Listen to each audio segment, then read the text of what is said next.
ভাই এটা কি মিটার না? হ্যাঁ, এটা হচ্ছে বাংলাদেশের স্বৈরাচার মিটার, স্বৈরাচার। এই মিটারকে বাংলাদেশ থেকে বিলুপ্ত করা দরকার। কারণ এই মিটার আপনার বিল 20% 15% বিল বেশি আসে সবার ক্ষেত্রে। এই মিটার হচ্ছে আপনার পল্ল বিদ্যুৎ গ্রাহককে দেয়, কিন্তু তারা মানে বাইরে মিটার, গ্রাহক যদি বাইরে মিটার কিনে এনে ওদেরকে দেয়, ওরা এটা অ্যালাউ করে না। তাদের দেওয়া মিটারে আপনার লাগাতে হবে। এই মিটার হচ্ছে নিম্নমানের, খুবই নিম্নমানের, খুবই বাজে একটা মিটার, যেটা মার্কেটে খুবই দামও একদম অনেক কম দামি।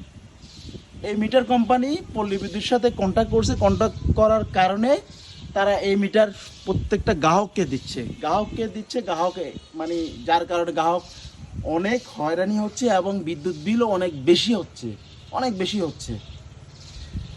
এবং এমনকি দেখেন এই মিটারের জন্য, মিটারের যখন মিটারে টাকা জমা দেয়, সব কিছু মিটার টাকা জমা দিয়ে তো মিটারটা আনে, তাই না? কিন্তু এই দেখেন এই আপনার কি বলে বিলের মাঝে মিটার ভাড়া আছে 15 আপনার কত 10 টাকা, আবার আছে আপনার ডিমান্ড চার্জ, আবার আছে এইটা ব্যাট ট্যাট কত হাবি যাবি। এত কিছুর দরকার কি রে ভাই?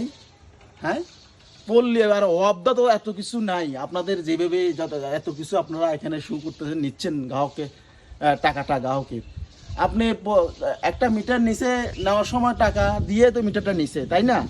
তো আপনি প্রত্যেক মাসে মিটার চার্জ নিচ্ছেন, এটা কেন? মিটার চার্জ নেওয়ার কারণটা কি? আপনি কয় বছর ধরেই এই মিটার চার্জ নিচ্ছেন।